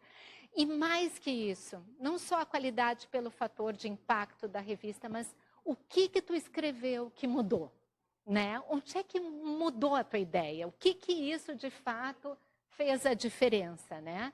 Então, trabalhar com plano de carreira, ter tempo durante a pós-graduação de pensar no futuro, o que eu quero para mim, como é que eu vou conversar com outros laboratórios para ter novas ideias. Esses seminários como o que nós estamos fazendo hoje aqui, que possam ser feitos em laboratórios de pesquisa, né? E conversa sobre como manter o balanço entre a vida pessoal e acadêmica, né? Em outros locais, as pessoas te pedem cartas de recomendação de como é que tu é para tu ser aceito ou não num laboratório. E tem uma coisa que é a empatia, a capacidade de se relacionar com o outro, a capacidade de ser um bom colega, de dividir trabalho, que é uma coisa que no nosso meio a gente não valoriza. Quando a gente está vendo o currículo de um aluno, a gente vê quantos As ele tirou no semestre e a gente nunca pergunta, essa é uma pessoa bacana de trabalhar? Ele é uma pessoa que ajuda, né? Ele é uma pessoa que eu posso confiar, que ele é fácil, ele não fica irritado, ele não briga com todo mundo, que são características que eu acho que a gente tem que começar a discutir e talvez criar um ambiente, na verdade, de grupo, né, em que a gente possa ajudar o trabalho do outro, que talvez nisso assim a nossa carreira fica mais bonita, né? Em vez da gente ter só o nosso paper, a gente pode contribuir com o paper do colega, ajudar nessa nessa área, né? E essas colaborações talvez ajudem a pesquisa ficar mais interessante dentro desse deterioro todo. Então, algumas coisas do ponto de vista da CAPES que eu acho que a gente tem que pensar é a questão do ritmo da produção acadêmica, o tempo da titulação, a deterioração das condições de vida do aluno pesquisador, né, e o adoecimento psíquico. Então, eu acredito que algumas políticas podem prever agora o que tem a licença maternidade, mas a licença saúde, assegurar a sustentabilidade do aluno com valores adequados de bolsa de pós-graduação, a instituição ter programas institucionais e nacionais de apoio ao pós-graduando, a discussão sobre o mercado de trabalho, né? Discutir sobre a qualidade das pós-graduações e ter realmente um local em que a gente possa fazer promoção de saúde mental. Né? E essas técnicas vão desde o que as pessoas estão falando, né, sobre mindfulness. A questão do mindfulness é muito mais o parar, né? Porque a gente corre na vida do estresse ruminando o que a gente deixou de fazer. Eu deveria ter feito tal coisa, eu deveria fazer tal coisa, e antecipando catastroficamente o futuro. Vai dar tudo errado. Então, a questão do mindfulness, porque o mindfulness é a atenção plena no momento presente, é eu parar de ficar indo para trás e indo para frente, e enquanto isso, o que eu faço hoje, ele não é valorizado. Então, o bacana do mindfulness nesse momento é tu poder valorizar e tu ter atenção plena do que está acontecendo no aqui e agora. Não importa que eu não estudei um monte para a prova lá atrás e aí eu vou lá super mal no meu pensamento catastrófico, mas o que eu estou fazendo agora, o que eu estou estudando agora pode me ajudar. Então, é nesse sentido. Por isso que ele tem sido tão discutido no meio acadêmico como uma técnica de redução de estresse. Assim como essas questões de a gente entender que nós temos emoções que a gente não pode deixar de ter. As emoções são básicas e elas são inerentes a todos os seres vivos, que existem emoções básicas, elas geram pensamento que geram comportamento. Então, se eu estou triste, né, eu senti tristeza, eu penso, não sirvo para isso. E o meu comportamento vai ser não vir à aula, não fazer o que eu tenho que fazer. Isso me gera tristeza e aí leva um ciclo vicioso. Então, a gente tem que poder conhecer essas questões do que é uma emoção, do que eu penso sobre a minha emoção e de que forma eu me comporto. E se eu puder modificar um pouco o meu pensamento, e se eu puder modificar meu comportamento, porque a emoção eu vou ter sempre. Ela não é possível de ser mudada. A gente sente coisas. A questão é o que a gente pensa e como a gente age sobre aquilo que a gente sentiu em um determinado momento. E talvez pensar sobre isso um pouco possa avaliar. Porque, na verdade, para ser um pesquisador, às vezes o que a pessoa enxerga é só o topo do iceberg, que é a parte do sucesso, que é que nem ser um professor. Bom, olha, eles conseguiram. Mas, na verdade, tudo que está por trás, que é o desapontamento, a persistência, um trabalho árduo, noite sem dormir, frustrações, criticismo, sacrifício, muitas vezes não aparece, mas é com tudo isso que a gente tem que lidar. Então, a ideia era essa, né? Acho que depois a gente vai ter um tempo para discussão. Queria agradecer mais uma vez a oportunidade de falar isso com vocês. Obrigada.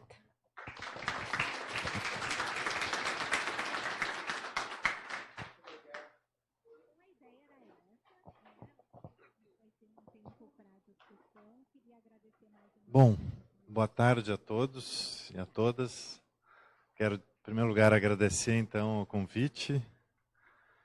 Acho que estamos chegando ao final, nós já tivemos uma boa noção aqui do que é o burnout, especificamente. Temos uma ideia boa de projetos interessantes para serem aplicados na graduação, atividades como o Pega Leve. Agora a gente ouviu ideias também sobre a pós-graduação, o que a gente pode fazer.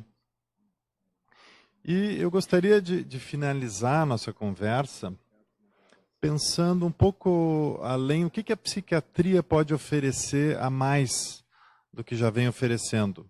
Porque a psiquiatria, vocês bem sabem, né, tem uma série de técnicas psicoterápicas, como a terapia cognitivo-comportamental, a própria psicanálise, e uma série de outras técnicas que foram desenvolvidas para ajudar a gente a equilibrar um pouco melhor a vida, lidar com as intempéries e com as dificuldades. Mas a gente sabe que nem todo mundo tem condições de fazer psicoterapia, né? Então eu vou falar um pouco de outras ideias que estão surgindo na psiquiatria para lidar com o estresse, até do ponto de vista animal, que pode ser aplicada talvez em nível de saúde pública e que não depende diretamente de um terapeuta e que não seja de alto custo, de um custo maior e que possa ser aplicado.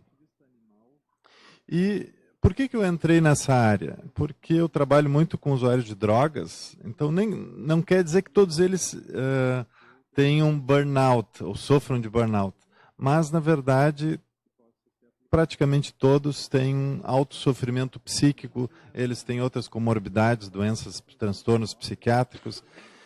Então a gente trabalha com essas técnicas e a gente também busca motivar as pessoas a equilibrar e levar uma vida mais, mudar o estilo de vida para poder lidar melhor com a série de coisas que a gente tenta encaixar, tanto a vida pessoal quanto a vida acadêmica, trabalho, enfim.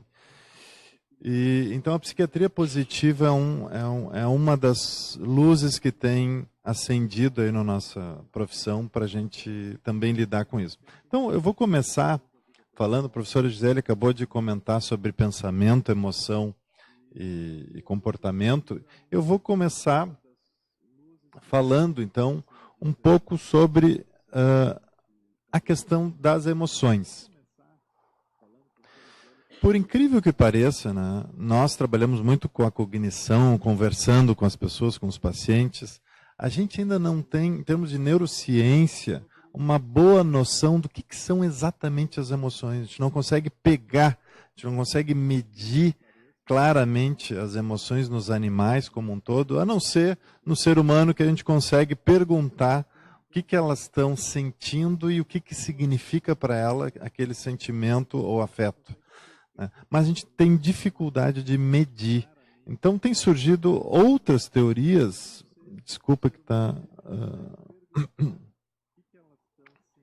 Tem surgido outras teorias, vou tentar aqui. Pode passar, né? Para mim. Tem surgido uma série de teorias e as teorias mais neurocientíficas têm mostrado o seguinte, que as emoções nos animais como um todo seriam um sistema preditivo do animal que ajuda o animal a reconhecer no ambiente e fazer uma suposição se há perigo ou se não há perigo.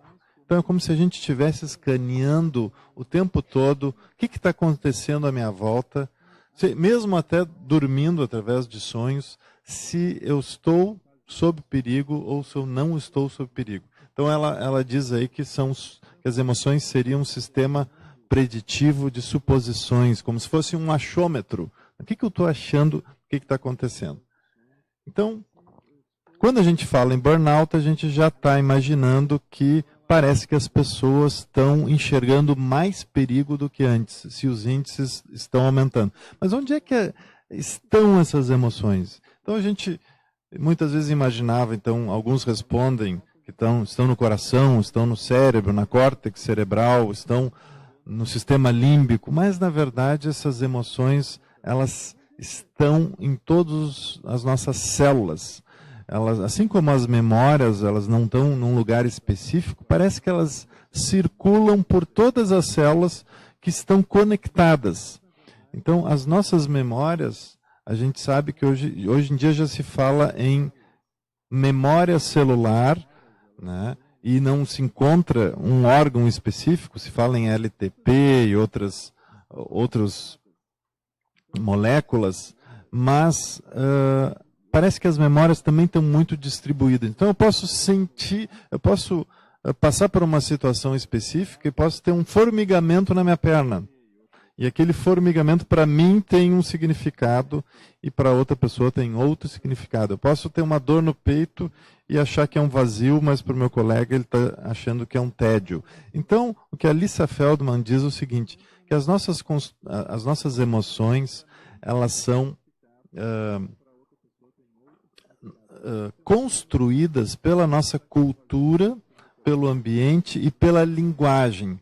Cada palavra nova, cada coisa nova que eu aprendo, eu posso estar desenvolvendo uma nova emoção, desenvolvendo sentimentos diferentes. Se eu for criado por lobos ou criado por macacos, eu vou ter um sistema emocional e uns sentimentos totalmente diferentes para aquelas mesmas reações do animal que a gente está convivendo. Então, esse é algo básico. E cada vez mais então se valoriza essa interação do corpo com a mente, e agora se fala então no segundo cérebro, que seria uma região do corpo que tem milhões de neurônios, que está muito conectado.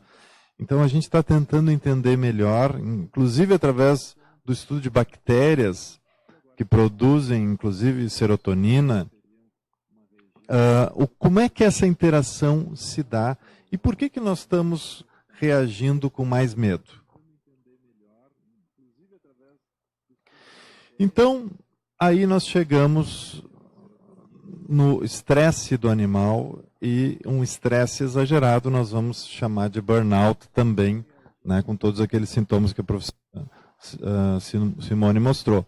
E a gente sabe na área da psiquiatria que o estresse é um fator preponderante no desencadeamento de sintomas psiquiátricos e transtornos psiquiátricos.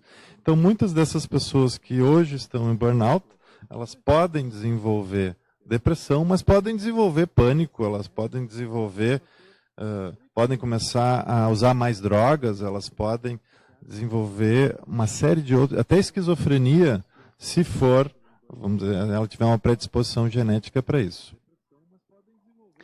Então, onde é que eu estou querendo chegar nesse início? Que é muito importante a gente, quando está numa situação de estresse maior, tentar entender por que eu estou enfrentando essa situação como se fosse uma situação de perigo.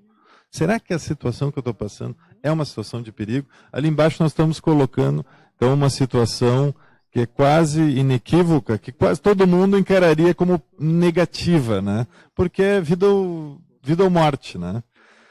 Mas ali, à direita, nós estamos vendo uma médica telefonando e atendendo talvez um WhatsApp, respondendo. Ela pode encarar aquilo como mais estressante ou menos estressante, de acordo com as suas memórias e as suas vivências e a forma dela lidar com isso. Já na esquerda, nós estamos vendo uma situação que deveria ser muito estressante, mas tem muitas pessoas que encaram aquilo de uma forma positiva. Então, será que é possível uma mesma situação ser encarada de formas diferentes? Por que eu hoje, como professor, que eu faço 10 vezes mais coisas do que eu fazia no doutorado, eu me sinto menos em burnout do que antigamente? Será que eu mudei? Será que eu encaro as coisas? Será que eu estou mais motivado? Ou será que eu me sinto menos cobrado? Então, o que eu estou querendo é trazer para vocês essa perspectiva de que o estresse e o burnout está muito ligado a forma com que a gente encara as coisas. Então, dependendo da forma com que eu encaro essas minhas reações corporais, eu posso ter ou não essas reações psicológicas que vocês conhecem de alguém que está ficando estressado, mais distanciamento afetivo, tristeza, choro, impaciência, irritação, tudo isso depende de como é que eu estou sentindo. E como é que eu estou interpretando isso? E essa interpretação vai, inclusive, se refletir no meu corpo, né? Aquela reação que era inicialmente estressante, ela vai se agravando e pode se transformar numa dor no corpo, numa insônia, pode, inclusive, alterar o meu sistema cardiovascular, pode me desencadear hipertensão, se esse estresse for mais crônico, Então, isso está cada vez mais claro na literatura e uma série de dados tem mostrado o como a gente tem que olhar para isso de uma forma cada vez mais importante. Então, é possível a gente transformar isso, essas nossas reações e essas interpretações ruins, em algo mais positivo, em algo melhor? Uma série de estudos, e eu recomendo que se vocês puderem ver esse TED Talk da doutora Kelly McGonigal, tenho apontado que sim, que eu posso transformar a maneira de interpretar o que eu estou sentindo. Eu continuo meio agitado, porque eu continuo do doutorado, mas eu posso, de acordo com o que eu vou significando essa situação, eu posso mudar essas reações e eu vou sentir de uma forma diferente, né? E os pensamentos? Então, o pensamento ele anda junto dentro desse processo, como a professora Gisele acabou de mostrar, né? Ele vem junto, pode passar o próximo, e ele seria uma espécie de um epifenômeno que ele vem junto com esse sistema emocional e que ele vai passando um filme na nossa cabeça e que a gente pode usar esse filme a nosso favor. A gente usa, alguns autores dizem que a gente usa esse filme como um mecanismo de feedback. Eu enxergo esse filme e vou usando a meu favor. É como se a gente hoje percebesse que a gente tem mais responsabilidade e capacidade de dirigir o nosso filme emocional, ou seja, de dirigir as próprias emoções do que antes. A gente tinha um papel muito passivo em achar que as emoções elas vêm de dentro e eu não tenho muito o que fazer. Hoje em dia a gente já sabe que a gente pode, mudando a cognição e os pensamentos, a gente pode estar mudando o filme que se passa dentro do nosso organismo. Então, como é que a gente transforma isso? Como é que a gente mexe nesse sistema emocional e nas nossas memórias? Existem várias formas. Eu diria que a gente ainda tem muito para aprender, os psiquiatras como um todo. A gente pode mexer nisso com uma viagem pode ser tão transformativa, ou um livro, como às vezes algumas sessões de terapia. E um autor que está se despontando nessa área de psiquiatria positiva, o Dr. Dilip Chest, é um psiquiatra que, assim como outros psicólogos já nos últimos 15, 20 anos, vem dizendo o seguinte: nós temos que começar a olhar para essas abordagens que possam ser aplicadas para todo mundo. Muitas dessas abordagens, até recentemente, eram mal vistas na área da psicologia e na psiquiatria, e muitas delas chamadas de autoajuda, porque não havia uma boa comprovação científica e bons estudos mostrando que realmente elas poderiam ajudar. Mas isso vem mudando, o cenário vem mudando. Então, estas ferramentas que eu vou mostrar para vocês, elas podem ser aplicadas em qualquer transtorno psiquiátrico ou em pessoas que não têm transtorno nenhum. Ela é transdiagnóstica, porque todo ser humano, de alguma forma, regula suas emoções, precisa regular as emoções. Nós fazemos isso o tempo todo.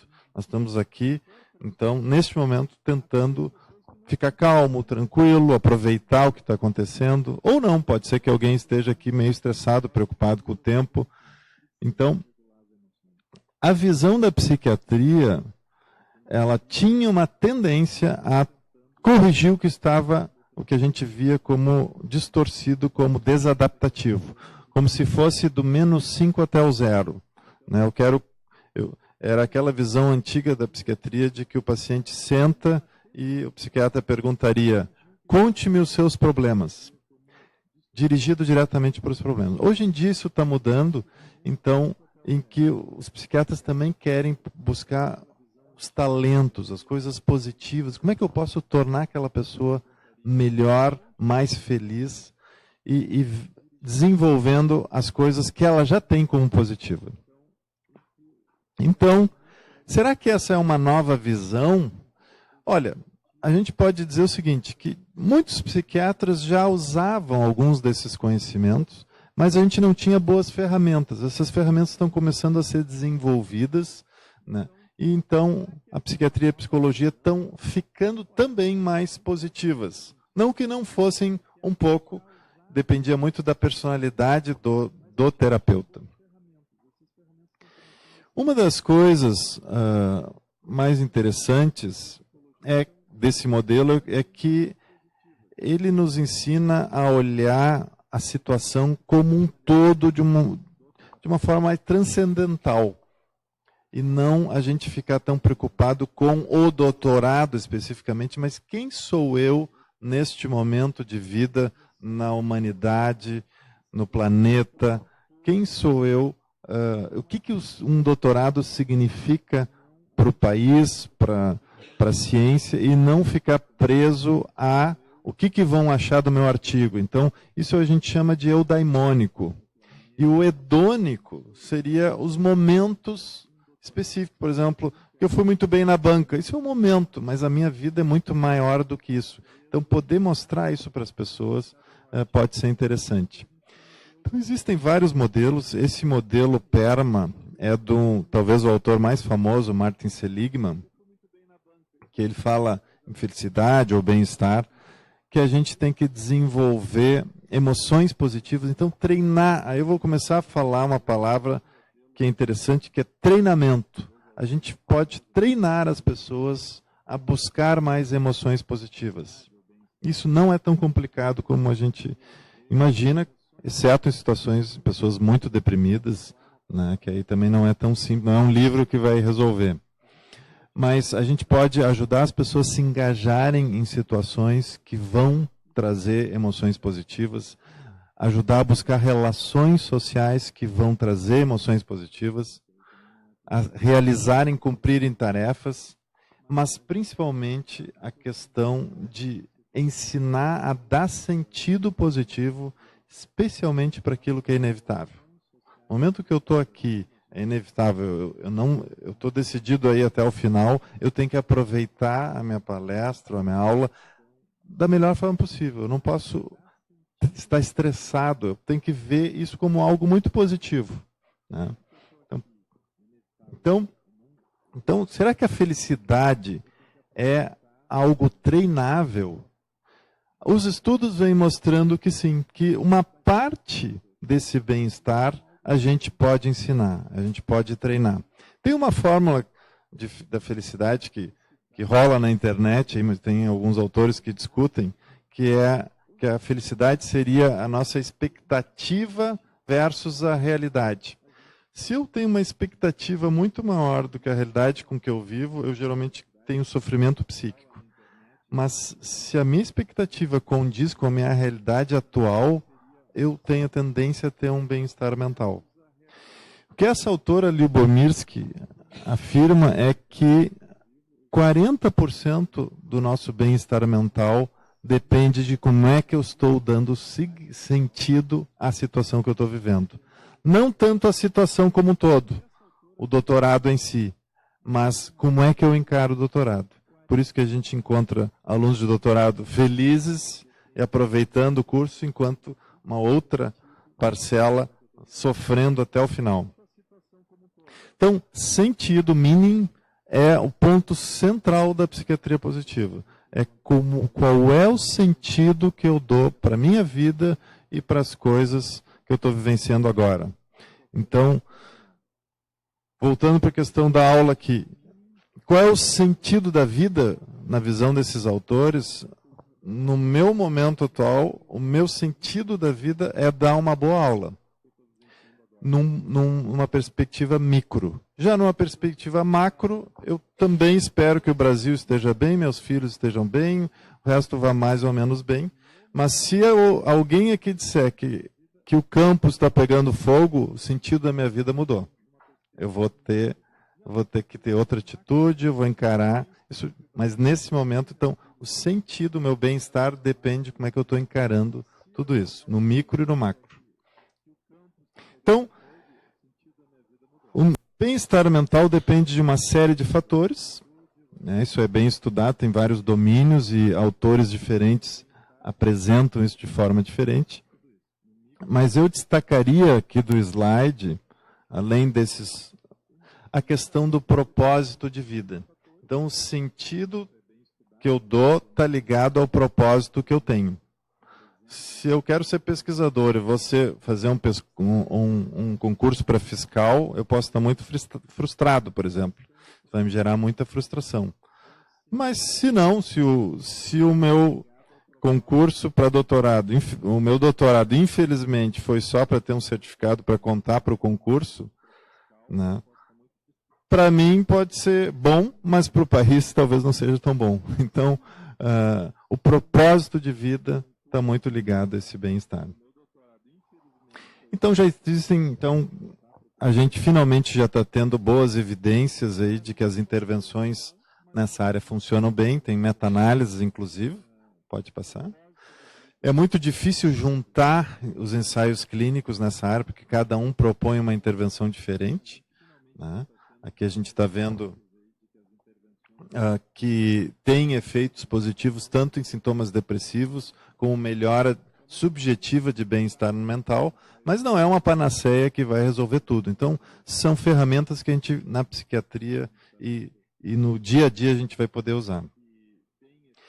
Então, resumidamente, quais são de uma forma bem resumida, quais são as forças e virtudes que a psiquiatria positiva, num primeiro momento, está querendo trabalhar? São 6 domínios, um domínio chamado de sabedoria, outro de humanidade, justiça, moderação, ou equilíbrio, né? Coragem e transcendência. Esses 6 domínios, todas essas virtudes que vocês estão vendo aí, elas são potencialmente treináveis, mas a gente não tem ela como algo que dura o tempo todo. Vocês podem, a minha humildade, ela pode ser para uma situação específica X, e num outro momento eu posso ser arrogante, pouco humilde. Então eu tenho que treinar a minha humildade. A espiritualidade é a mesma coisa, gratidão, são talentos e virtudes que a gente tem que treinar. E o que a gente sabe? O que tem mostrado os estudos? Que quanto mais eu treino tudo isso, mais resiliente eu fico em relação ao estresse. Então, trazendo para o nosso assunto principal, se eu sou curioso, amoroso, justo, humilde, e um bom líder, por exemplo, quando me surge uma situação que eu vou ter que ser líder, eu vou ficar menos estressado. Então, treinar as minhas virtudes me torna resiliente. Por favor.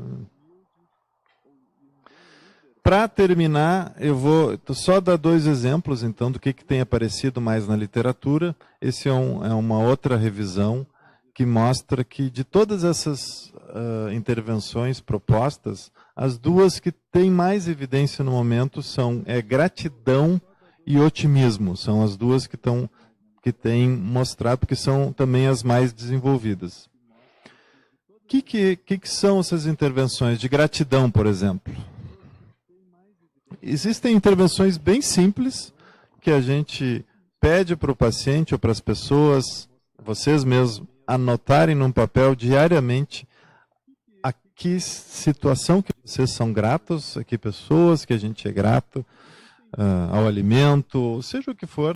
Isso, por incrível que pareça, parece mexer no nosso sistema emocional.